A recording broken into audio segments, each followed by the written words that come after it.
Vamos a primera carta a los Corintios, primera a los Corintios capítulo 8. Estamos viendo esta serie que se llama El orden de Dios en la iglesia y estamos estudiando la primera carta a los Corintios, versículo a versículo, y hemos llegado ya al capítulo 8, o sea que estamos como a la mitad de esta serie que ha sido de bendición. Vamos a tomar como base el versículo 1 y después nos vamos desde el 1 hasta el versículo 13. Todo el capítulo 8 vamos a ver el día de hoy. El título de la enseñanza es Conocimiento más amor igual a edificación. Y leemos primero los Corintios 8:1. En cuanto a lo sacrificado a los ídolos, sabemos que todos tenemos conocimiento. El conocimiento envanece, pero el amor edifica. Vamos a orar una vez más. Padre, gracias por tu palabra, gracias porque has traído a cada uno de mis hermanos con bien hasta este lugar. Nosotros nos hemos dispuesto en nuestro tiempo, en nuestra agenda, para que tú hables a nuestros corazones en este formato, así congregados, reunidos en tu nombre. Queremos, Señor, rogarte que hables a nuestros corazones, que me des la gracia para poder comunicar tu palabra y que salgamos de aquí transformados, Señor, no solo con conocimiento e información, sino con un rema, una palabra que podamos llevar hasta nuestros hogares, meditar en ella para comenzar a aplicarla tan pronto nos sea posible. En el nombre de Jesús, gracias, Señor. Amén. Amén. Bueno, estamos en una nueva sección de esta primera carta a los Corintios. En esta nueva sección en la que estamos, que inició en el capítulo anterior, capítulo 7, el apóstol Pablo está respondiendo a preguntas que nuestros hermanos de la iglesia en Corinto nos hicieron favor de enviarles. Ahora, nosotros no tenemos las preguntas tal y como ellos se las mandaron, lo que tenemos son solamente las respuestas.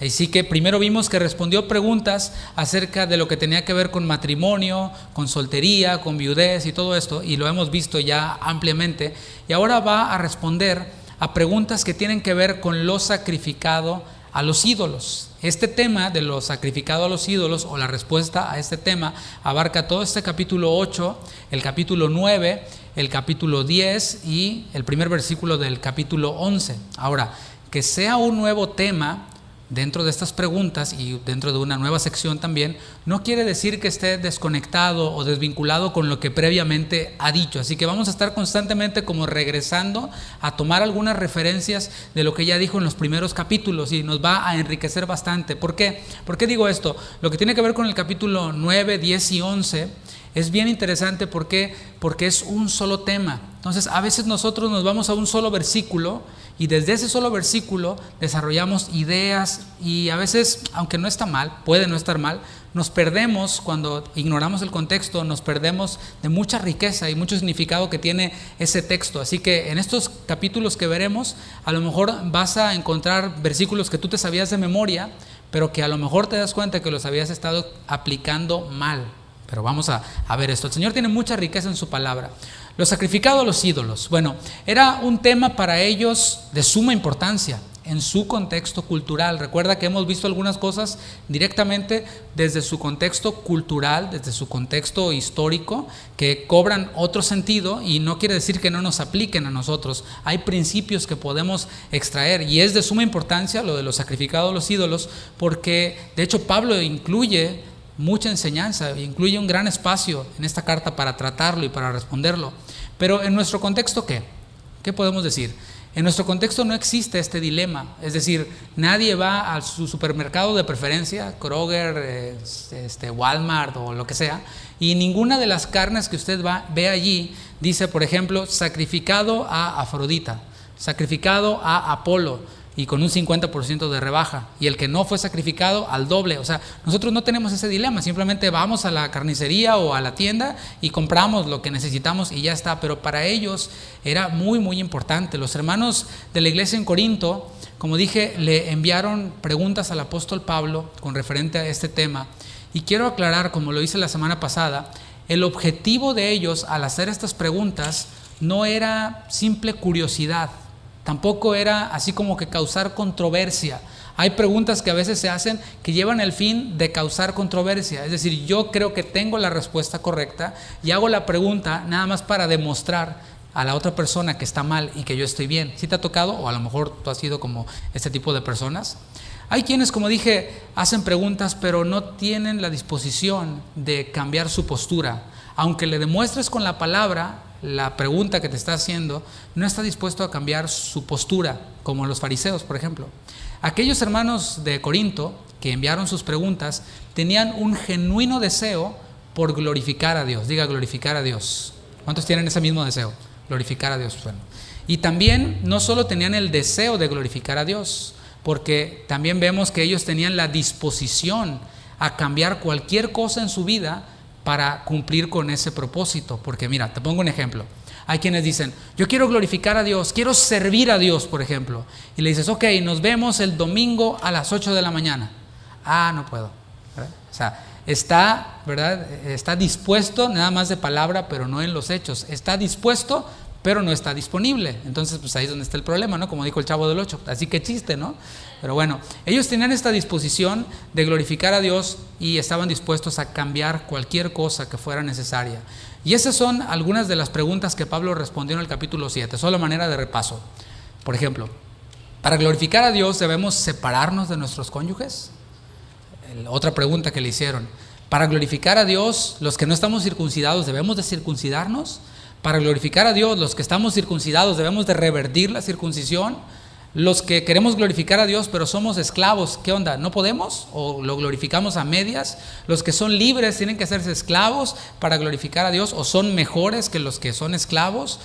Otra pregunta, por ejemplo, si alguna hermana decía, yo soy viuda, ¿qué debo hacer para glorificar a Dios? ¿Debo de casarme para glorificar a Dios o debo quedarme como estoy?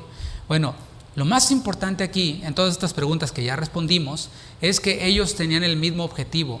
Si Pablo les decía a los que estaban circuncidados, reviértanse la circuncisión, ellos lo iban a hacer, porque estaban dispuestos a glorificar a Dios. Sin embargo, por supuesto que Pablo trajo paz a sus corazones por medio de estas respuestas. El mismo objetivo tenían ellos. Tanto ellos querían glorificar a Dios, como Pablo quería que ellos glorificaran a Dios, y el mismo Pablo quería glorificarle como apóstol. Vamos a ver nuevamente el versículo 1 del capítulo 8. En cuanto a lo sacrificado a los ídolos. Vamos a definir esto en el contexto de los corintios. La iglesia de Corinto estaba insertada en una cultura idolátrica.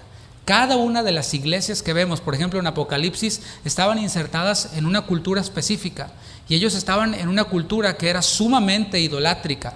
Cada ciudad tiene como que su característica, su cualidad, lo que la distingue de otras. Por ejemplo, si vas a Cancún, Quintana Roo, allá en México, ¿qué tal? Por todos lados vas a ver shorts, ¿verdad? Que venden bermudas, chanclas, souvenirs de arena, etcétera. Un montón de cosas. La ciudad gira en torno al turismo, a todo lo que tiene que ver con playas, con excursiones, con pirámides, etcétera, ¿no? Bueno, la ciudad de Corinto estaba caracterizada y todo se relacionaba en ella con los templos paganos, con los templos específicamente el de Afrodita y el de Apolo. Todo giraba en torno en Corinto a estos templos. En los templos se ofrecían sacrificios de animales que se les ofrecían, por supuesto, a los dioses. Además, las festividades familiares, por ejemplo, ¿qué vas a tener? Bautizo, quinceañera, boda, qué sé yo. Todas las fiestas familiares estaban conectadas de alguna forma con la idolatría. Los animales que ellos consumían en las fiestas eran animales que habían sido dedicados a los dioses. ¿Cómo funcionaba esto? Bueno, mira, una parte del animal que traían al templo se ofrecía al ídolo y allí se quemaba y se quedaba todo como cenizas, ¿no? Se pulverizaba todo parte del animal. Otra parte que sobraba era para el sacerdote del templo, se quedaba con una parte. Pero ¿qué pasaba si había muchos sacrificios durante el día? Y el sacerdote decía, no, pues todo esto es mucho para mí, ¿qué hago con esto? Acuérdate, en aquel tiempo no había congeladores. Ahora puedes congelar los tamales, los tienes todavía ahí, los de Navidad, los de Thanksgiving, ahí los tienes todavía. Pero en aquel tiempo no había ese asunto. Lo más que podían hacer era salar los alimentos para conservarlos un poquito, pero no mucho tiempo. Entonces, ¿qué pasaba cuando estaba ya con mucho stock el sacerdote del templo? ¿Qué hacía con el resto? Lo que hacía era que lo mandaba a las carnicerías, por supuesto, con una respectiva lana de cambio, ¿no? La otra parte que sobraba, dijimos una parte para el ídolo, otra parte para el sacerdote, y la otra parte era para aquel quien traía el animal. Decía, bueno, esta es mi parte, nada más. Pero ¿qué pasaba si al que traía el animal se le quedaba porque no le llegaban todos sus invitados a la pachanga, a la fiesta? Bueno, pues también lo llevaba a las carnicerías. Entonces, en Corinto, todo lo que tenía que ver con carne muy probablemente estaba relacionado con la idolatría. Los creyentes de Corinto estaban expuestos, los cristianos, a la posibilidad de que cuando comieran carne, esta haya sido sacrificada a algún ídolo. Entonces el asunto aquí es yo quiero glorificar a Dios, pero ¿qué pasa si yo me llego a comer una carne que fue sacrificada a Afrodita o a Apolo, a Esculapio, cualquiera de los dioses que había por aquellos lugares, ¿no? ¿Cómo le hacemos con este asunto? Era la pregunta que seguramente le habían enviado a Pablo. Bueno, Pablo responde y dice: en cuanto a lo sacrificado a los ídolos, continúa diciendo, sabemos que todos tenemos conocimiento. Nos detenemos ahí. Esa palabra conocimiento viene del griego gnosis, con G al principio, gnosis, y significa búsqueda, significa investigación, significa doctrina, o sea, enseñanza. Específicamente aquí, Pablo está hablando de una verdad espiritual. Dice, sabemos que todos tenemos este conocimiento que ha sido el resultado de una búsqueda, de una investigación, de una doctrina. Y Pablo aquí está apelando a dos cosas. Por esto dije que vamos a estar volviendo a cosas que ya dijimos. Apela a dos cosas Pablo. Número uno, Pablo ya les dijo en los primeros capítulos que todos los creyentes tenemos al Espíritu Santo. Él les dijo, ustedes han sido enriquecidos en toda palabra y en toda ciencia. Eso dice en el capítulo 1, versículo 5. Todos los creyentes tenemos al Espíritu Santo que nos revela las cosas espirituales, nos ayuda a entender las cosas espirituales. Tú puedes tener a un incrédulo que tiene 5 doctorados, pero que como no conoce a Cristo y no tiene al Espíritu Santo, la palabra de la cruz le parece una locura. Dice, ¿qué es eso? No tiene ningún sentido, no es científicamente comprobable y empiezan a atacar la Biblia.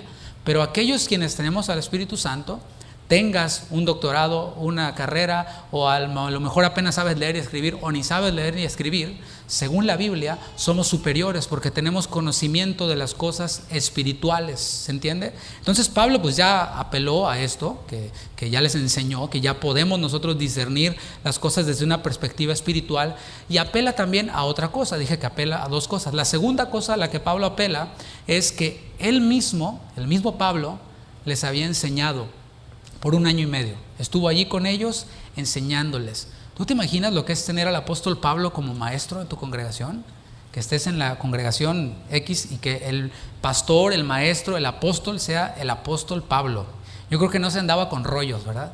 No se andaba con pérdidas de tiempo y mensajitos motivacionales, ni miren, ahora les voy a hablar de lo que dijo Steve Jobs y de lo que dijo Aristóteles y Platón. No. Él les hablaba la palabra de Dios, pero a diestra y a siniestra, con todo el conocimiento que tenía y con la revelación que tenía encima de ese conocimiento. Pablo les transmitió verdades espirituales, y algo bien interesante que a mí siempre me vuela los sesos cuando lo leo y leo la primera carta de los Corintios.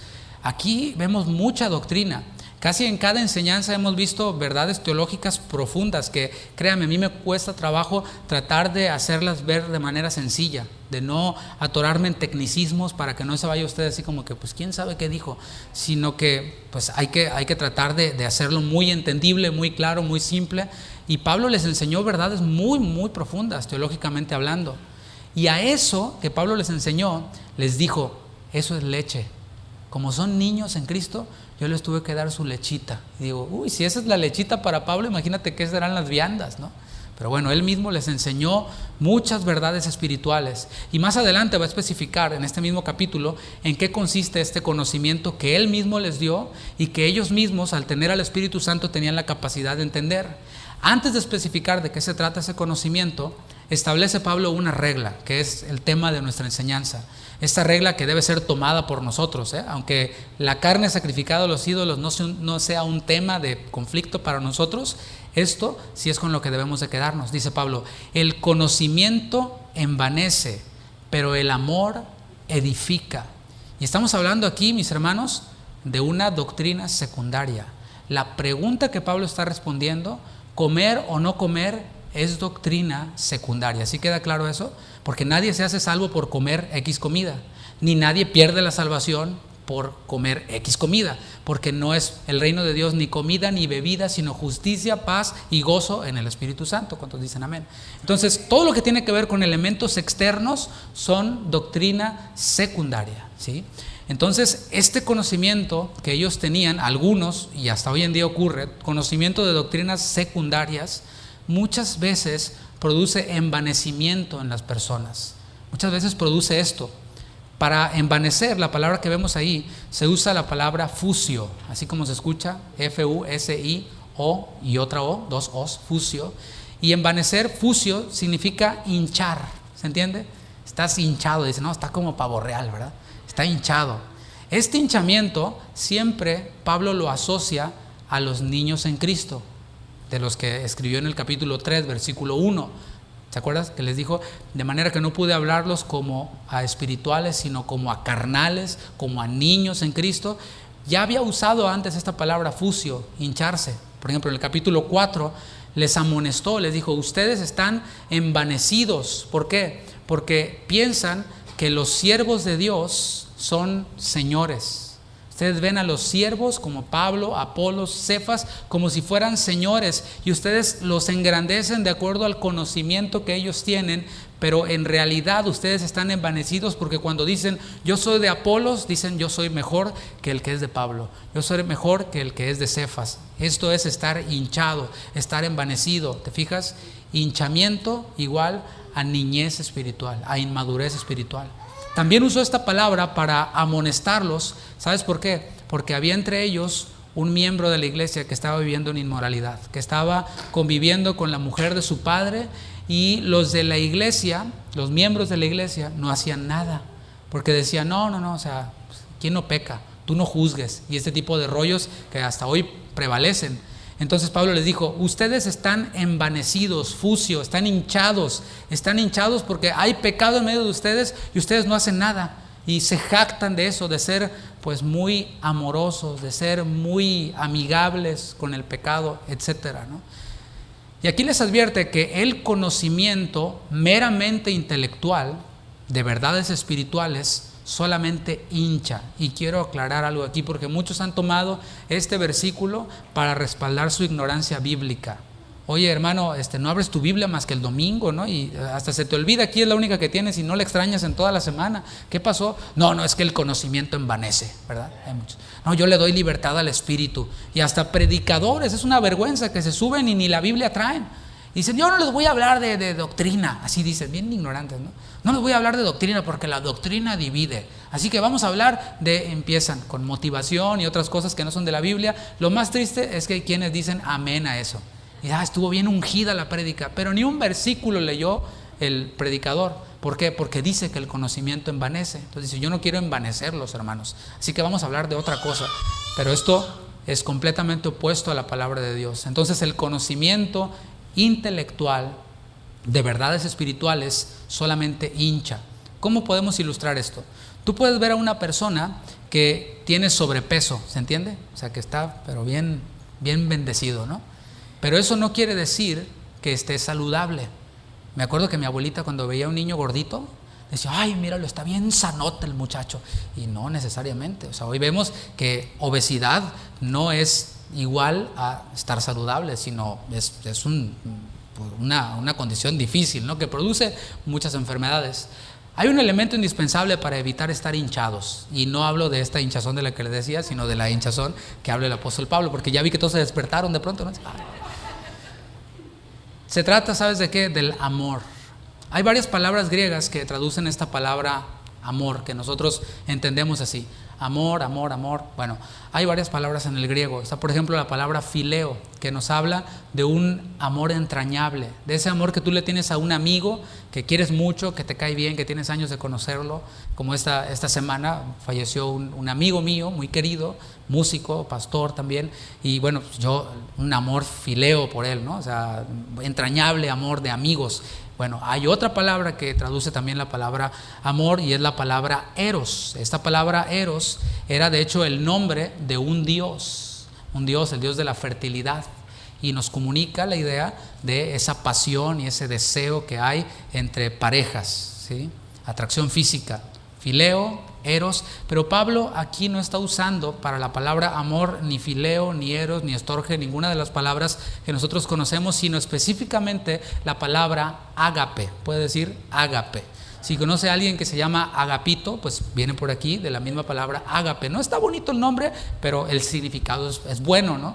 No tiene que ver entonces amor, ágape, con emociones. No tiene que ver tampoco con impulsos, sino con acciones concretas. ¿Se entiende?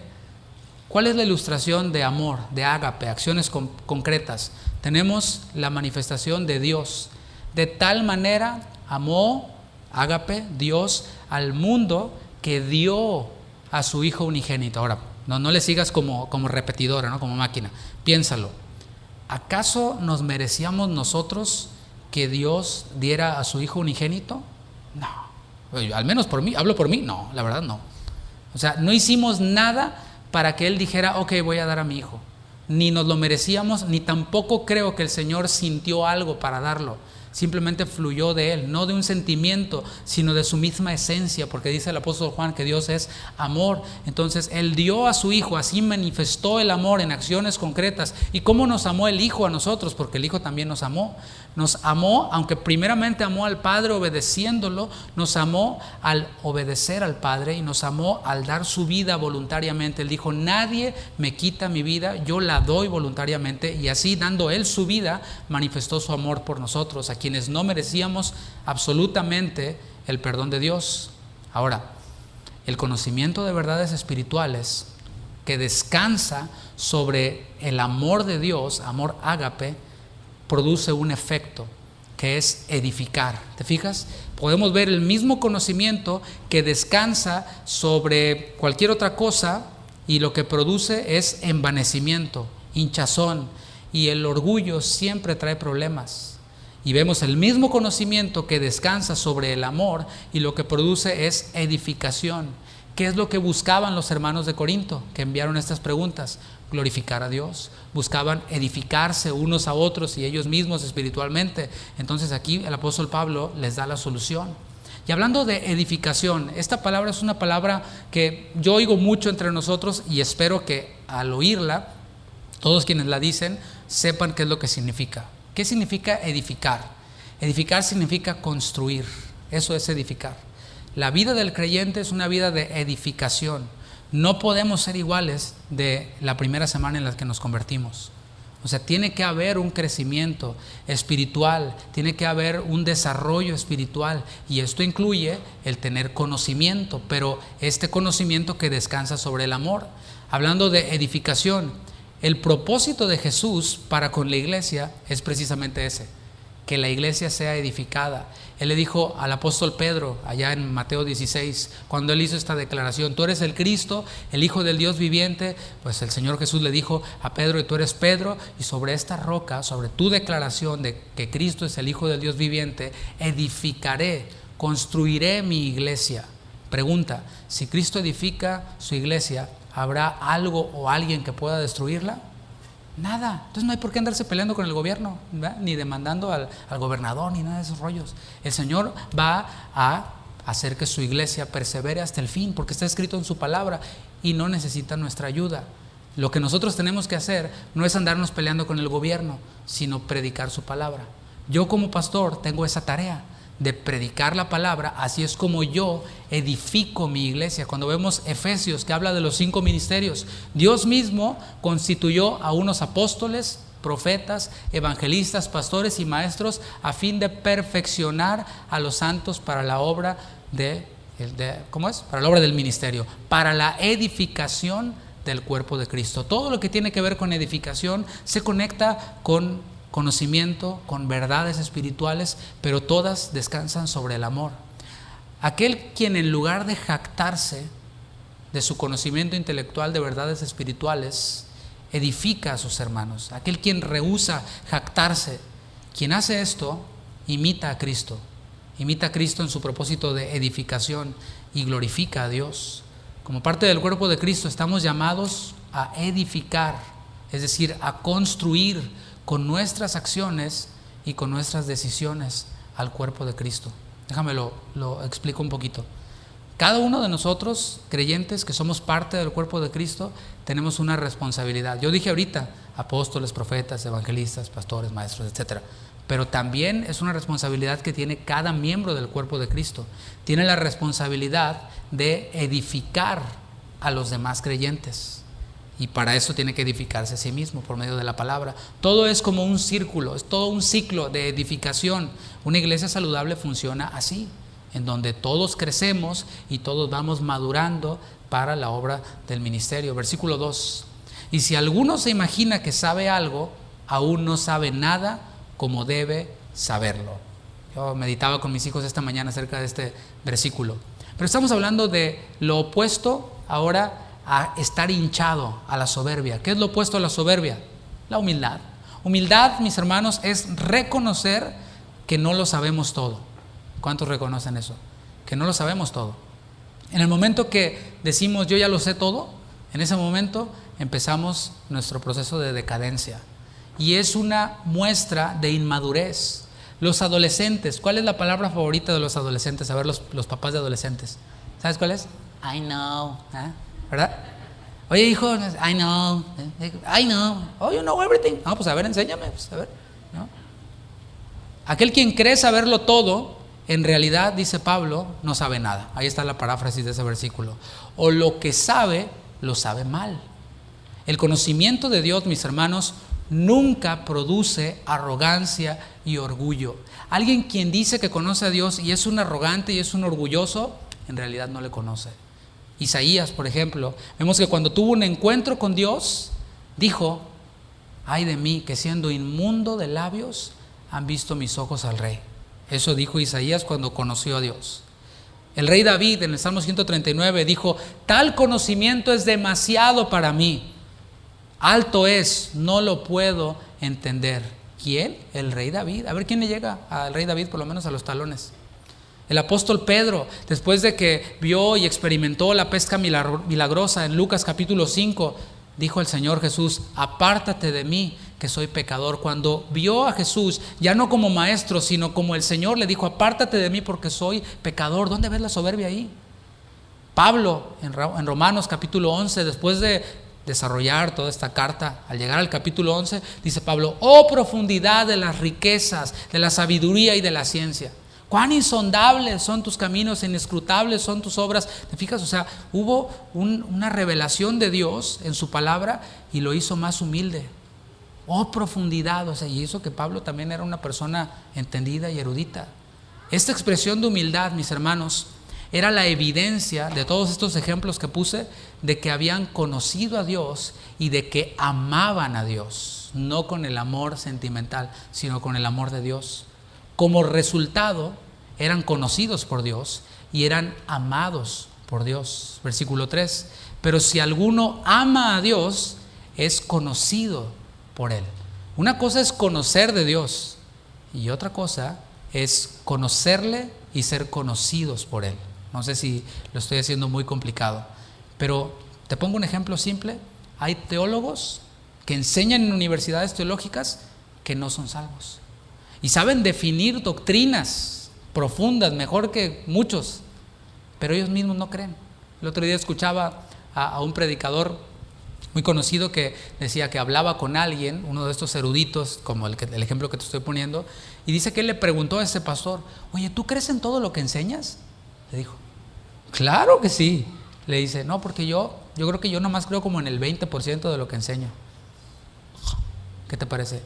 Eso es muestra de que una cosa es conocer de Dios, tener información de Dios, y otra cosa es conocer a Dios desde la experiencia y que Dios nos conozca a nosotros. Muchos le dirán en aquel día: Señor, Señor, en tu nombre hicimos esto y aquello y lo otro. ¿Y qué les dijo el Señor? Nunca os conocí. Apartaos de mí, hacedores de maldad. O sea que también se puede conocer, hacer milagros, profetizar, echar fuera demonios y no ser conocidos por Dios. ¿Qué te parece?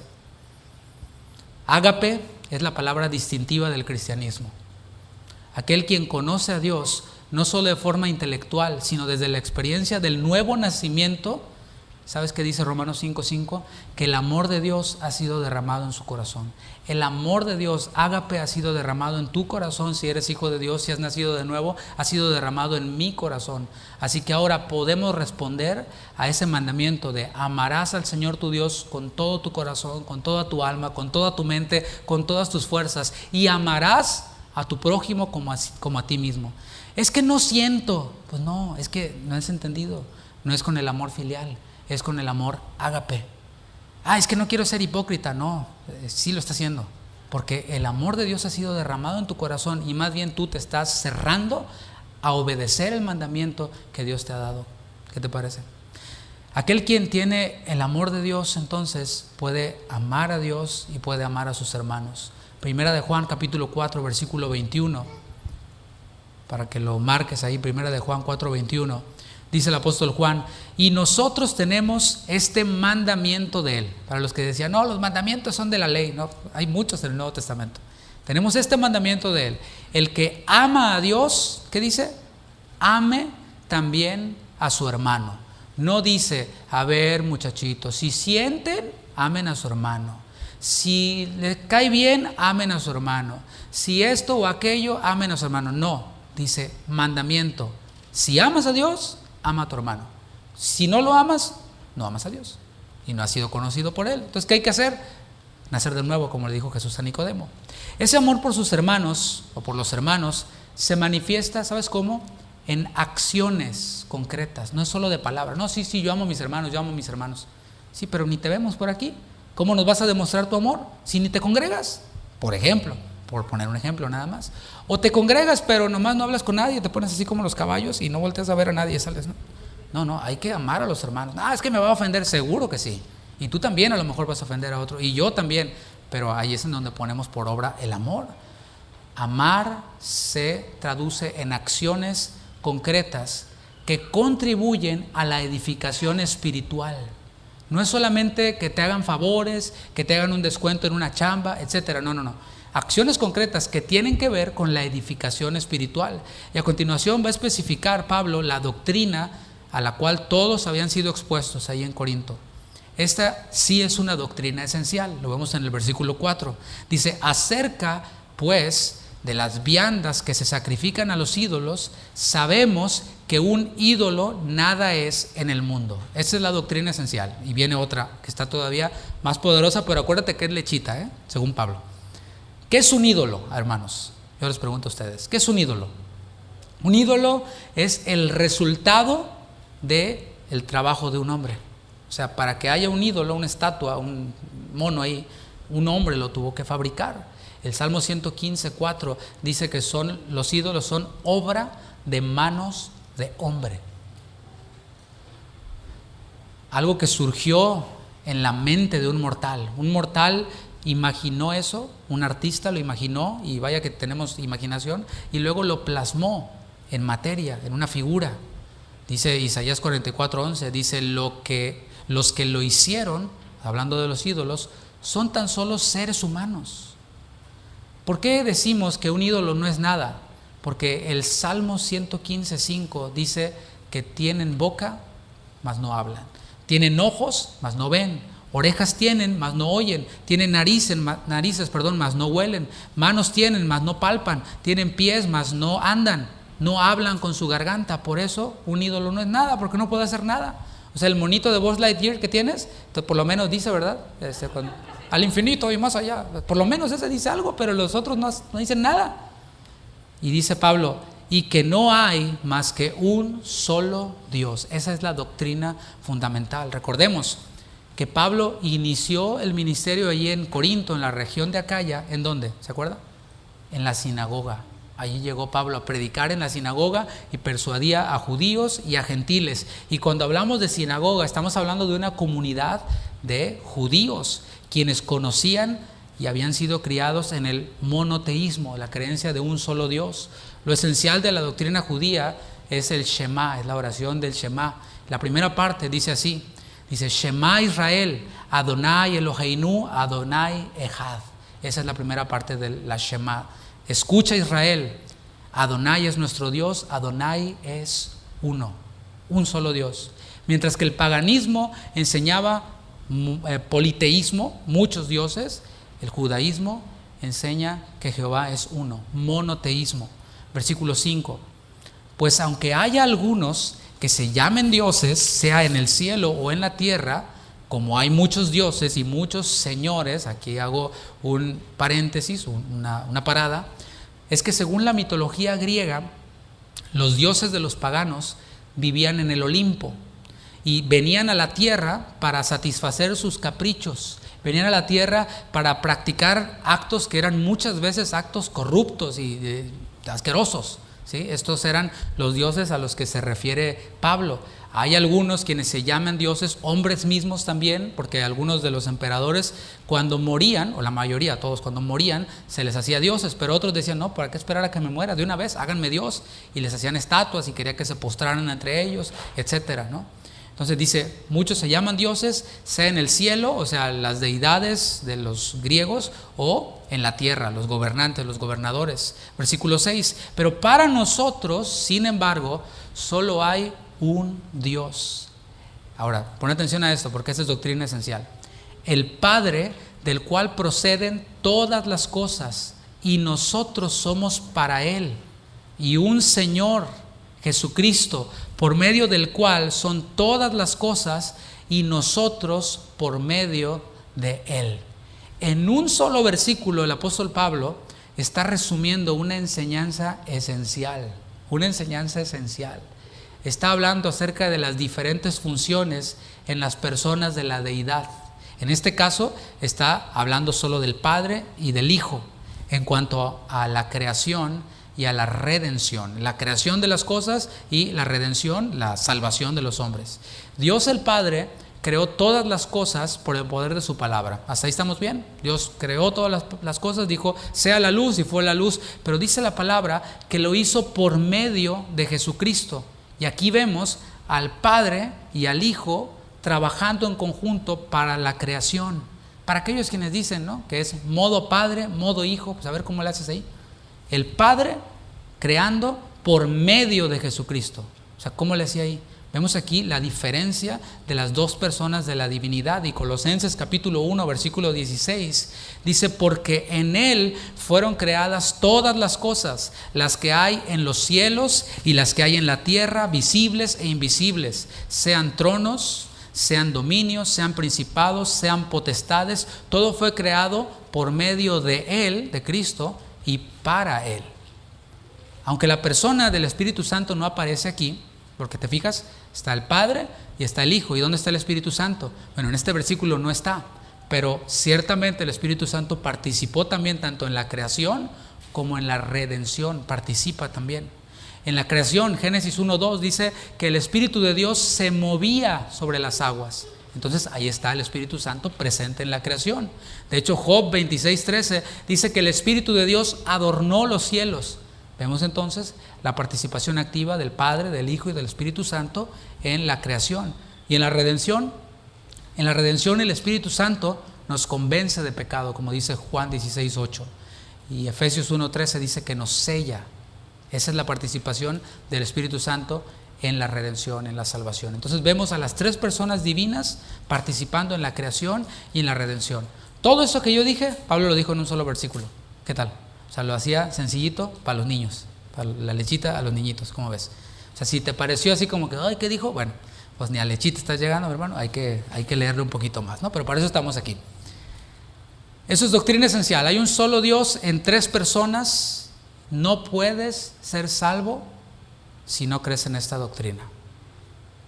Repito, si no crees en Dios en tres personas, no hay salvación. No hay salvación porque estás creyendo en otro Dios. Eso es doctrina esencial. Ahora, ¿cuál es la doctrina secundaria? La comida. Esa es la doctrina secundaria. La salvación, mis hermanos, no es por comida, sino por fe. Porque por gracia sois salvos por medio de los tacos que te comiste, ¿no? ¿Verdad? Porque por gracia sois salvos por medio de la fe, ¿sí? Y esto, no la fe, sino la gracia, la salvación, es un don de Dios que se recibe por la fe. La doctrina esencial es Dios, las tres personas. La doctrina secundaria es la comida. Versículo 7 de 1 Corintios 8. Pero no en todos hay este conocimiento. Ahora, todos los creyentes de la iglesia en Corinto habían recibido esta doctrina, de la cual yo ahorita me tardé un poquito explicando, pero no todos podían aplicarla a lo secundario que tenía que ver con la comida. Todos habían entendido, Si no, no podrían haber sido salvos. Todos habían entendido y habían conocido que es un solo Dios en tres personas, que fue por medio de Jesucristo que nosotros fuimos salvos, que fue por medio de su Espíritu que nos convenció de pecado, de justicia y de juicio, pero no podían trasladar esa doctrina esencial a lo secundario, que era la comida. Aquellos quienes no tenían claro esto todavía, tenían prejuicios acerca de lo sacrificado a los ídolos. Seguramente estos fueron quienes le escribieron a Pablo estas preguntas. Dice Pablo, porque algunos, habituados hasta aquí a los ídolos, comen como sacrificado a ídolos y su conciencia, siendo débil, se contamina. Esos hermanos no eran capaces todavía de aplicar la doctrina que habían recibido. Una cosa es recibirla y entenderla y otra cosa es aplicarla. Es otro mundo. De ninguna manera estos hermanos irían a comprar carne en una de estas carnicerías que tuvieran que ver con templos idolátricos. De ninguna manera lo harían. Mira, te pongo un ejemplo. Los musulmanes no comen cualquier carne. Tú le puedes poner el mejor steak a un musulmán y lo que te va a preguntar es esto: ¿es este steak halal? Y te lo va a decir, ¿es qué? Sí, halal. Halal es el proceso por medio del cual ellos matan a los animales. Es un proceso bien interesante. Se debe de hacer mediante un degollamiento de un solo corte. O sea, si el animal no fue degollado de un solo corte, entonces ya no es halal. En el momento del sacrificio, el animal debió de haber estado en posición hacia la Meca, donde quiera que esté la Meca. Hacia allá tenía que estar viendo el animal y era degollado en un solo corte. Esos son los animales halal. Pero además tendrían que haber sido sacrificados en un matadero musulmán. Y además los animales no podrían haber sido aturdidos a la hora de matarlos. Bueno, estos son los alimentos halal. Si ves por ahí en Whole Foods y supermercados como estos, vas a ver ahí carne halal. Bueno, no te agüites. Si está rica, pruébala, no pasa nada, pero vamos a ver eso un poquito más. ¿Cómo puede estar seguro? Mi pregunta es, ¿cómo puede estar seguro el musulmán de que el steak que tiene es halal? Eso es algo que siempre me daba vueltas a la ardilla. Yo tuve un compañero que era musulmán y él traía su comida al trabajo, porque pues, ahí en el trabajo nos daban comida, y eso era una liviana, una bendición. Pero él, cuando daban carne, no comía, él traía su propia comida. Entonces yo le pregunté a él una vez, ¿y qué tal si te dicen que es halal y te la comes? Sí, ¿y si no era? Y se queda así, ¿no? Sacado de onda, ¿no? Bueno, estos hermanos de Corinto comían carne, pero cuando comían carne lo hacían con cierta culpa. Estaban pensando, ¿habrá sido esta carne sacrificada a algún ídolo? ¿Habrá tenido que ver con el culto idolátrico? Y si me la como, no voy a poder glorificar a Dios. Y entonces tenían esta culpa en ellos. Antes de aplicar el principio de conocimiento más amor igual edificación, Pablo va a hacer un paréntesis para aclarar esto en el versículo 8. Dice Pablo, si bien la vianda no nos hace más aceptos ante Dios, pues ni porque comamos seremos más, ni porque no comamos seremos menos. Ahí está la enseñanza clara. Habló ya de doctrina esencial, ahora habla de doctrina no esencial o secundaria. ¿Cómo podemos nosotros ver esto o compararlo con lo que dijo el Señor Jesús? Porque Pablo no enseñaba nada que el Señor Jesús no hubiera enseñado o que lo contradijera. Jesús dijo en el Evangelio de Marcos capítulo 7, lo que contamina al hombre no es lo que entra en el hombre, sino lo que sale del hombre, porque de dentro salen, la serie del domingo que vamos a empezar, el inmundo que hay en el hombre, de dentro salen. No tiene que ver entonces con lo que entra, sino con lo que sale. Pablo también en Romanos 14:17 dijo que el reino de Dios no es comida ni bebida, sino justicia, paz y gozo en el Espíritu Santo. Ahora, a lo mejor si tú eres de los que les gusta pensar, más ir adelantado en el pensamiento, a lo mejor estás diciendo, ¿y qué pasó con lo del concilio en Jerusalén? En el libro de los Hechos, en el capítulo 15 por ahí. Bueno, ¿qué ocurrió? Acuérdate que la iglesia nació en Jerusalén y luego empezaron a surgir las iglesias gentiles y allí hubo un conflicto. En iglesias había judíos y había gentiles y era un choque de culturas. Algunos llegaron enseñando que había que circuncidarse, llegaron a confundir a los hermanos y en Jerusalén tuvieron que juntarse todos los apóstoles y hacer un concilio y hacer un escrito. ¿Para qué? Para que ellos pudieran cohabitar, coexistir en la misma iglesia, siendo de culturas diferentes. Este concilio, mis hermanos, de Jerusalén, o el tratado que se dio, la carta que se emitió y que se repartió por las iglesias, fue algo temporal. De hecho, el concilio de Jerusalén fue en el año 50 después de Cristo. ¿Sabes en qué año escribió Pablo la primera carta de los Corintios? En el 56. O sea que perdió vigencia ese tratado, ese documento, en ese proceso de 6 años. Duró poco, porque tenía el propósito de que se pudieran amalgamar ambos cristianos de ambas culturas, y al parecer esto se solucionó de alguna manera, ¿no? Ahora, no debemos de hacer doctrina de un versículo aislado. Quienes dicen, no, por lo que dice en el concilio de Jerusalén, no vamos a comer carne o sangre de ahogado, como todo lo que dice ahí, ¿no? En cuanto a comida, porque habla también de fornicación, y eso es tema aparte, que eso sí es por cumplirse, ¿no? Pero no se debe de hacer doctrina de un texto aislado. Debemos siempre de ver qué es lo que dice la Escritura. ¿Qué dice la Escritura al respecto? 1 Timoteo capítulo 4, versículos 1 al 4. Esto es en respuesta a qué onda con lo del concilio de Jerusalén. 1 Timoteo 4, 1 al 4. Pero el Espíritu dice claramente que en los postreros tiempos algunos apostatarán de la fe, escuchando a espíritus engañadores y a doctrinas de demonios, por la hipocresía de mentirosos que, teniendo cauterizada la conciencia, ahí te va la lista, prohibirán casarse y mandarán a abstenerse de alimentos que Dios creó, para que con acción de gracias participasen de ellos los creyentes y los que han conocido la verdad. Porque todo, ¿qué palabra en griego es todo? Pues la que significa todo. Todo lo que Dios creó es bueno, y nada es de desecharse si se toma con acción de gracias. Ahí está la respuesta a tu pregunta. Gracias, puedes irte a comer lo que quieras saliendo de aquí. Colosenses capítulo 2, versículo 16 al 17. Por tanto, nadie os juzgue en comida o en bebida, o en cuanto a días de fiesta, luna nueva o días de reposo, todo lo cual es sombra de lo que ha de venir, pero el cuerpo es de Cristo. Nadie os juzgue en comida o en bebida. Y es que, mis hermanos, la comida no es doctrina esencial, ni la ropa es doctrina esencial, ni el estilo de alabanza es doctrina esencial, ni la comida o cosas externas son doctrina esencial. ¿Qué te parece? No, es que ahí alaban a Dios con batería y bueno, si no te gusta, hermano, pues búscate una iglesia en donde haya puro organito, pianito, está bien, pero no es doctrina esencial. No por eso nos volvemos hijos de Satanás nosotros, porque hay batería en la iglesia. No, es que las mujeres que se usan pantalón, no es doctrina esencial. No es algo como para que mandes al infierno a las personas. Sin embargo, hay personas que tienen el ministerio en iglesias, ¿no?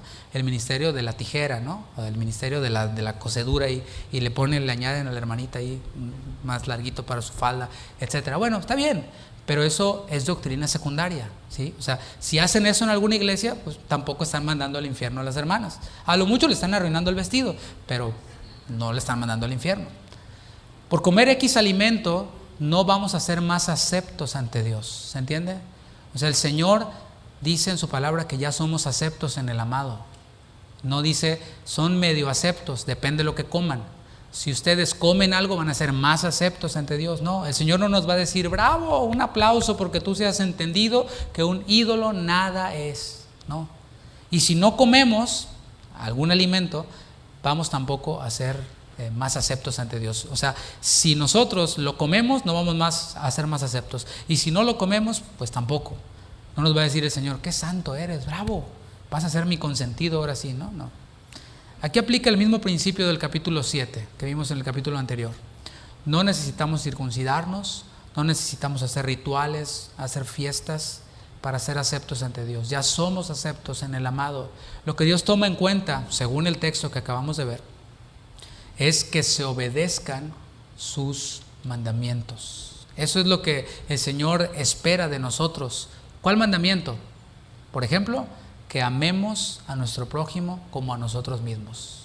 Y esto, amar al prójimo como a nosotros mismos, no es para ser aceptos ante Dios o para ganarnos el favor de Dios. Ok, voy a amar a esta persona aunque no se lo merezca para que Dios me acepte. No lo hacemos para eso. Ya somos, y nosotros le amamos a Él, y por eso lo hacemos.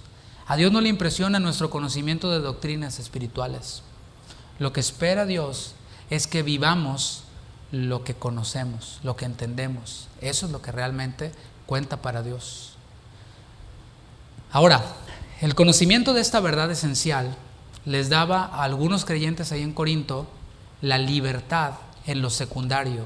Conocían lo esencial y tenían libertad ellos en lo secundario. Ellos tenían, por ejemplo, libertad de comer carne, aunque hubiera sido sacrificada a los ídolos. Tenían esa libertad. Tenían la libertad de comer carne sacrificada a los ídolos en uno de estos salones que estaban en los templos, porque en los templos había como salones que son los bisabuelos de los restaurantes. Esos salones donde se servía esta comida y se cocinaba afuera de los templos, a las faldas del templo. Entonces tenían esta libertad de ir a estos salones o restaurantes. Tenían la libertad incluso hasta de comer carne en una festividad relacionada con ídolos. Tenían esa libertad, ¿sí? Pero ahora Pablo hace una advertencia, y la advertencia está en el versículo 9. Dice: pero mirad que esta libertad vuestra no venga a ser tropezadero para los débiles. Hacer uso de este derecho que ellos tenían, que era el resultado de este conocimiento, podría hacer tropezar a algún creyente débil, seguramente. Ahora Pablo va a poner un ejemplo muy claro en el versículo 10. Dice: porque si alguno te ve a ti, que tienes el conocimiento, sentado a la mesa en un lugar de ídolos, la conciencia de aquel que es débil ¿no será estimulada a comer de lo sacrificado a los ídolos? O sea, no es que lo va a obligar, el que tiene la libertad va a obligar al que tiene escrúpulos a que coma. Simplemente puede causar que el hermanito que no ha entendido bien que un ídolo nada es, va a terminar comiendo carne sacrificada a ídolos en una festividad pagana, pero va a tener todavía dudas. Lo va a estar haciendo con duda y con condenación. Romanos 14:23, que es paralelo a este capítulo. Dice Romanos 14:23, pero el que duda sobre lo que come es condenado, porque no lo hace con fe. Y todo lo que no proviene de fe es pecado. ¿Qué te parece? O sea, aquel quien decía, pues yo lo hago porque lo hace aquel, pero yo ni estoy tan seguro. Allí su conciencia estaba siendo, como dice el apóstol Pablo, estimulada. Su conciencia iba a ser quebrantada. Usar el conocimiento sin amor, mis hermanos, trae serias consecuencias. Dice el versículo 11, y por el conocimiento tuyo, o sea, por todo eso que sabes, se perderá el hermano débil por quien Cristo murió. ¿Qué tal? Son consecuencias graves. De esta manera, pues, pecando contra los hermanos e hiriendo su débil conciencia, contra Cristo pecáis. El hermano que comía carne sin la convicción se traía a sí mismo condenación. Lo leímos en Romanos 14. La conciencia de este hombre iba a ser violentada y había peligro de que eso desencadenara otras acciones que sí serían pecaminosas. Porque este hermano que tenía sus dudas lo iba a estar haciendo con su conciencia violentada y se ponía en un lugar de tentación, porque allí en los salones de los templos estaban muy cerquita del templo y en los templos había hieródulas, usted sabe qué son, y allí podría terminar ahora sí el hermano pecando terriblemente y olvidándose de Dios. Pablo también advirtió a los romanos en Romanos 14:19. Así que sigamos lo que contribuye a la paz y a la mutua edificación. ¿Te fijas? Ese es el objetivo. No destruyas la obra de Dios por causa de la comida. Todas las cosas a la verdad son limpias, pero es malo que el hombre haga tropezar a otros con lo que come. Jesús, mis hermanos, también hizo una seria advertencia en Mateo 18. Acompáñame ahí a Mateo 18, capítulo 6. Esta advertencia es directamente del Señor Jesús para aquellos quienes hagan tropezar a los más débiles. Mateo 18:6 dice, y cualquiera, no me importa quién seas, no me importa que seas pastor, teólogo, apóstol, doctor en teología, lo que seas, cualquiera que haga tropezar a alguno de estos pequeños que creen en mí, mejor le fuera que se colgase al cuello una piedra de molino de asno y que le hundiese en lo profundo del mar. Ay del mundo por los tropiezos, porque es necesario que vengan tropiezos, pero ay de aquel hombre por quien viene el tropiezo. Entonces esto es algo serio, ¿no crees? A lo mejor ya estás pensando ahorita, ¿seré culpable yo de usar mi conocimiento sin amor y así he hecho tropezar a otros? porque es seria la advertencia.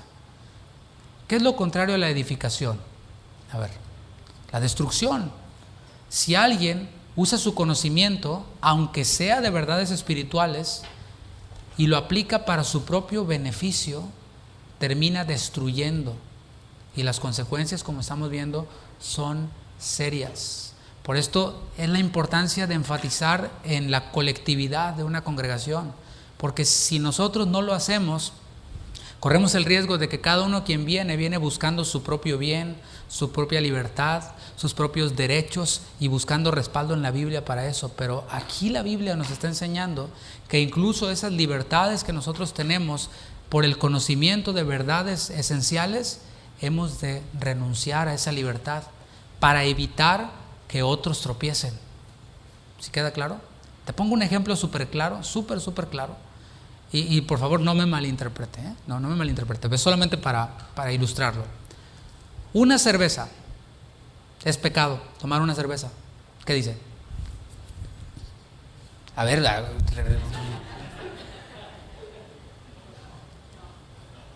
no, o sea, con una, no se vaya a ir, por favor, ahorita voy a explicar, por favor. Señorita va a empezar con su coronavirus y todo el asunto. Con una cerveza nadie se embriaga. O sea, con una cerveza nadie se emborracha. Pero el asunto es aquí de qué pasa cuando vas al supermercado y pues no te venden de a una, te venden de mínimo un 6-pack o de 12 y te ven saliendo y dices tú, para no estar dando vueltas me llevo mi 20, ¿no? Y vas con tu 20, ¿no? Y te ve el hermanito que se acaba de convertir, el hermanito que está luchando con la bebida y es el que va manejando y está orando y ve el anuncio así, el espectacular de la modelo y está sudando así la modelo y el hermano dice, ay Señor, y lo tienta. Y ve al hermanito, al que ve aquí levantando las manos con su 20, ¿no? de cervezas acá, lo va a hacer tropezar, sin duda lo va a hacer tropezar. Entonces, ¿qué hacemos? ¿Hay libertad para tomarse una cerveza? Sí la hay, pero no lo vamos a hacer para no hacer tropezar a nadie. Le cuento una anécdota personal. Cuando nosotros recién nos convertimos, había un hermanito que pues hablaba en lenguas y todo, o sea, bien, nosotros lo veíamos como bien espiritual. Entonces, de donde yo soy, hace mucho calor como acá, y usted sabe que allá en México no hay aire acondicionado en todos lados como acá. Entonces, vamos pasando por una calle, así, pues como hay muchos baches allá, ¿verdad? Pues vas lento. Entonces, volteamos y me dice mi mamá, mira, ahí está el hermano fulanito, ¿no? Y tenía una lata de modelo, de cerveza modelo, de esa blanca, ¿sí? Y el hermanito, y se la disfrutaba el hermanito, ¿no? ¿Y sabe qué pasó en nosotros? ¡Ah! Casi nos vamos al mundo, ¿no? Literal. ¿Cómo es posible? Bien decepcionados nosotros. Éramos recién convertidos, éramos débiles en la fe. Después resulta que no era cerveza. Estaba el hermano en un taller, no sé qué era, y ahí para no usar vasos, cortaban las latas de cerveza y ahí lo usaban como vaso para que se mantuviera más fresco. O sea que ni chela estaba tomando el hermano. Y ya nosotros nomás por la pura lata nos hizo tropezar. Gracias a Dios pues no nos fuimos al mundo, pero nos hizo tropezar. Entonces ese es el principio. No está hablando Pablo de este tipo de bebidas.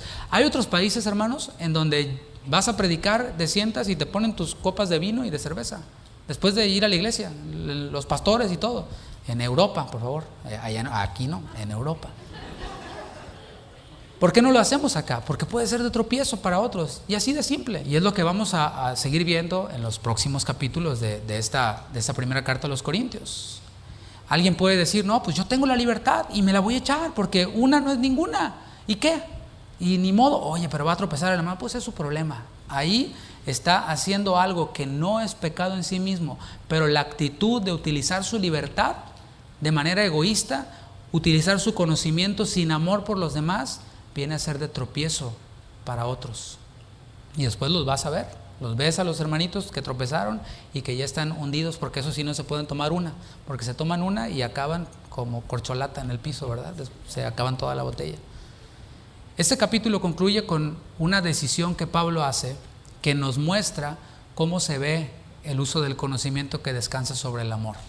Dice el versículo 13, por lo cual, o sea, después de lo que ha dicho, si la comida le es a mi hermano ocasión de caer, pero ahí ponle lo que tú quieras, no comeré carne jamás, para no poner tropiezo a mi hermano. Así es. O sea, en una ocasión yo llegué, por ejemplo, con un hermano, no es de aquí ni nada, no voy a pensar en él. Entonces llegamos a un lugar donde vendían carne, esto fue en otro país, y pide una copa de vino y me dice, ¿quieres una copa de vino? Y la verdad yo no tengo ningún problema con eso. O sea, hay muchas propiedades que tiene el vino. Y dije, no, porque pensé yo, o sea, me la tomo sin problema y el steak, pues, o sea, buena combinación y todo, y él se la disfrutaba todo. Pero pasa alguien quien va a estar en la conferencia en donde voy a predicar por este lugar y me ve y lo hago tropezar y ya ni me va a creer nada de lo que yo le diga. ¿Me emborraché? No. ¿Él tampoco se emborrachó? No. Pero podríamos hacer tropezar a alguien. Y Pablo dice, por lo cual, si la comida le es a mi hermano ocasión de caer, no comeré carne jamás, para no poner tropiezo a mi hermano. Es bueno conocer verdades espirituales y explicarlas a otros, pero es mejor conocerlas y aplicarlas con humildad y con amor. Y esto trae edificación al cuerpo de Cristo. Repito, es bueno conocer verdades espirituales, pero hay algo más que lo bueno y es lo mejor. Lo mejor es conocer las verdades, no es hacernos ignorantes, sino conocerlas y aplicarlas con humildad y con amor para traer edificación al cuerpo de Cristo. Por este capítulo, mis hermanos, podemos ver, y esto para concluir, que hay 3 tipos de conocedores, ¿sí? Empieza diciendo Pablo, en todos hay este conocimiento, pero después vemos que hay diferentes comportamientos. Hay 3 tipos de conocedores.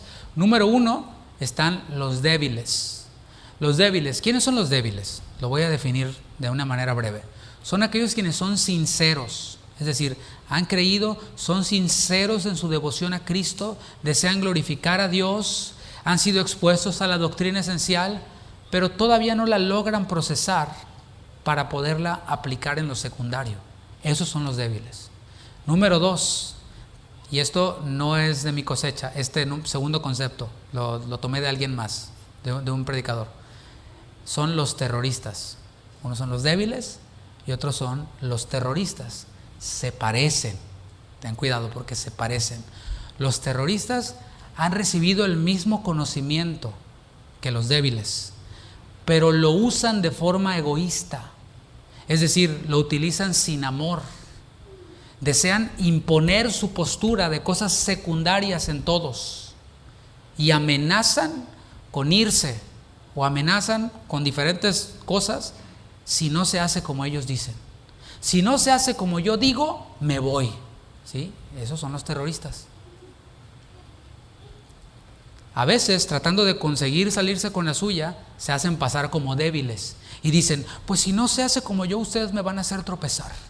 Yo conocí una persona que decía así, es que ustedes nos hacen pecar. Yo dije, órale, o sea, nosotros lo hacemos pecar. No, dice la palabra que cada uno es tentado por su propia concupiscencia, por el inmundo que hay en nosotros.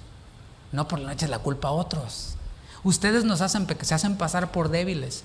Y si ustedes no le hacen como yo digo y como yo quiero, me van a hacer tropezar, y me voy a ir al mundo. Ya tiene una patita afuera, en realidad. Nomás está tratando de amenazar, por eso son terroristas. O sea, me gustó mucho este concepto. Y a estas personas no les importa si hacen tropezar a los verdaderos débiles con tal de salirse con la suya. Mis hermanos, suena chistoso, pero iglesias enteras se han dividido por terroristas como estos. Algunos débiles incluso han terminado aislados y fríos, otros en falsas doctrinas a causa de personas como estas, que quieren imponer su opinión de doctrinas secundarias o de cosas secundarias en las iglesias. Cuando tú revisas la causa de divisiones en iglesias, y hablo de divisiones de iglesias que se destruyeron por completo, o sea, que desaparecieron, iglesias locales, y dices, oye, ¿y por qué? Y empiezas a indagar por puras tonterías. No es por la mayoría del tiempo, la gran mayoría del tiempo no es por doctrina esencial. No es porque no, es que alguien se levantó y empezó a predicar que Jesucristo no era Dios y empezó a predicar que la salvación no era por gracia, por medio de la fe, etcétera, ¿no? Doctrina esencial. No, es por puras cosas tontas. Que si el pantalón, que si la falda, que si... Una vez íbamos a poner un muro aquí y una persona dijo, si ponen el muro me voy de la iglesia. Pues se fue, y como quiera no lo pusimos, y como quiera se fue. Dije que había tres: los débiles, los terroristas y los maduros. ¿Cuántos maduros hay aquí?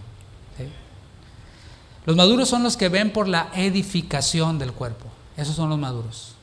O sea, el objetivo es la edificación del cuerpo, el bien común, ¿sí? Aquel quien quiere imponer sus opiniones no está viendo por el bien común, está viendo por su propio bien, por su propia conveniencia, porque se le agrade a él. ¿Te fijas el egoísmo? Pero el que es maduro espiritualmente busca el bien común, la edificación del cuerpo. Incluso los maduros están dispuestos a renunciar a sus derechos por el bien común. Es lo que está haciendo Pablo. Pablo podía comer carne, sí, sacrificado a los ídolos, sí, en un salón de los templos paganos, sí, pero él dijo, si eso es ocasión de caer no a los terroristas, sino a los débiles, entonces no comeré carne jamás. Eso es madurez, es renunciar a nuestros derechos por el bien común. Los maduros no se dejan manipular por los terroristas, siempre ven por el bien común. Porque si alguien se levanta aquí y dice, si no se hace como yo digo, me voy, tú dices, lo ves a él y ves a los demás. ¿Sí? Esa es la decisión que tomamos a veces los pastores. Y dices, bueno, si yo le hago caso a este que está amenazando con irse, y afecto haciéndole caso a todo el cuerpo, entonces he fracasado como pastor. No estoy haciendo bien mi labor. Estoy tratando de agradar a una persona. Y esa persona, como puse el ejemplo ahorita, de todas maneras se va a ir. De todas maneras va a hacer daño porque ya lo trae en su corazón. Y está manipulando. Entonces, ¿qué es lo que debe de hacer las personas maduras? Pastores, ancianos, que se supone que somos personas maduras. Ver por el bien común. Nosotros entre líderes, por ejemplo, podemos tomar una decisión que es por el bien común. Y a lo mejor alguno de los líderes dice, pues no, como que no me convence mucho el asunto. Pero ¿qué hace? Como es maduro, hace a un lado su opinión, hace a un lado y dice, ¿es algo secundario? Sí. ¿Contribuye con la edificación del cuerpo? Sí. Entonces mi opinión a la basura. Vamos para adelante. Y lo apoya. Por eso la palabra dice que un líder, un anciano, no debe ser un neófito, un nuevo creyente. Debe de ser alguien maduro, alguien quien tiene experiencia en las cosas de Dios y que ha sido probado en la madurez. No puede ser un terrorista, un anciano en la iglesia, porque es un desastre. Pero los maduros ven siempre por el bien común. Y yo termino haciendo una pregunta. ¿Qué tipo de conocedor quieres ser tú? No pregunté qué tipo de conocedor eres, sino qué tipo de conocedor quieres ser. Porque si dices, quiero ser maduro, o a lo mejor dices, ya soy maduro, regrésate al versículo 3. El que cree saber algo, no sabe nada en realidad. Siempre debemos de reconocer, yo necesito aprender más de Dios, necesito crecer. Cualquier oportunidad que haya en mi iglesia para crecer, que contribuya a mi edificación, la voy a abrazar, la voy a tomar, voy a participar de ella. ¿Por qué? Porque quiero crecer. Pero cuando decimos, no, yo eso ya me lo sé.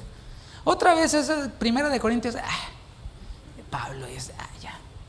Bueno, ahí viene una caída inminente, porque antes de la caída viene el orgullo, es lo que dice la palabra. ¿Qué tipo de conocedor quieres ser? Para responder esa pregunta, tenemos que ver el objetivo. ¿Cuál es tu objetivo? El objetivo de estos hermanos era glorificar a Dios. Estaban dispuestos a renunciar a cualquier cosa, a hacer cualquier cosa para cumplir con ese objetivo. Circuncidarse, casarse, divorciarse, esclavizarse, hacerse libres, lo que fuera. Bueno, si nuestro objetivo es ese, entonces no nos va a ser difícil tomar decisiones radicales como esa decisión que Pablo está tomando. Si comer carne le es ocasión de tropiezo, mi hermano, no comeré carne jamás. Eso es aplicar el conocimiento con amor para edificación del cuerpo de Cristo. Cuentan una anécdota, y con esto termino ahora sí, de un niño que iba en un rancho caminando y traía a su hermanita cargada, pero ya era un camino largo y iban en una cuesta hacia arriba. Entonces alguien que venía de bajada lo vio desde lejos, que venía con la hermanita cargada y la hermanita cargada, y le dice, oye, ¿no te pesa? Y le dice, no, es mi hermanita. ¿Sí? Ahí podemos ver el amor. Cuando nosotros realmente amamos a nuestros hermanos, no nos va a pesar renunciar a nuestras libertades, a nuestras opiniones, a nuestras cosas secundarias. Lo vamos a hacer por un bien común. Le invito a que se ponga de pie. Vamos a seguir todavía las próximas semanas hablando de límites hasta donde podemos renunciar a libertades y a derechos por el bien común. Y esto lo veremos las próximas semanas. Señor, muchas gracias. Gracias por tu palabra. Gracias porque nos permites reunirnos y glorificarte por medio de nuestros cánticos. Ahora queremos glorificarte por medio de nuestra práctica del conocimiento que hemos adquirido el día de hoy. Cada uno de mis hermanos aquí, junto conmigo, Señor, tenemos el mismo objetivo, que es glorificarte con nuestras vidas.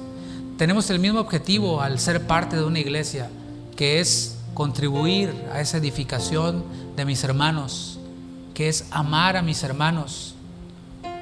Aquí en la iglesia local es en donde ponemos en práctica el amar a nuestros hermanos. No venimos aquí tratando de agradarnos a nosotros mismos, de cumplir con agendas personales. Venimos aquí porque reconocemos que necesitamos conocerte más. Reconocemos que necesitamos parecernos cada día más a ti, que podemos amarte todavía más y podemos amar todavía más a nuestros hermanos. Señor, perdóname si he sido de tropiezo para alguno de mis hermanos. Puedes decirle eso al Señor. Si el Señor ha traído convicción a tu vida y te ha mostrado que en algún momento fuiste de tropiezo para alguien usando tu libertad, usando tu conocimiento, es buena oportunidad para que le digamos al Señor: Señor, perdóname. Perdóname, Señor, cuando haciendo uso de mi conocimiento he sido egoísta y he hecho tropezar a otros. Padre, yo sé que tú nos perdonas cuando nos arrepentimos y queremos con sabiduría aplicar el conocimiento que hemos recibido. No se trata solamente de saber, sino de aplicar lo que sabemos. Queremos vivir para agradarte a ti y no a nosotros mismos. Queremos imitarte a ti, quien renunció a sus derechos, estando a la diestra del Padre.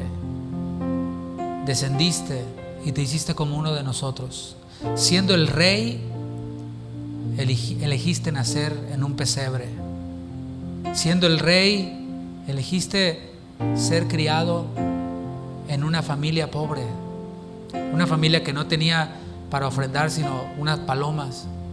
Señor, así queremos imitarte a ti, renunciar a nuestros derechos por el bien de nuestros hermanos. En el nombre de Jesús te pedimos todo esto. Llévanos con bien a nuestros hogares y te pedimos, Señor, que bendigas a cada una de las familias quienes están aquí. Llévales con bien, en el nombre de Jesús. Gracias, Señor. Amén. Amén. Mis hermanos, que el Señor les bendiga, que pasen muy buenas noches. Saluda a alguien quien está ahí atrás de usted, así de lejitos, y dígale qué bueno que estás aquí, qué bueno verte. Nos vemos el domingo en la reunión general.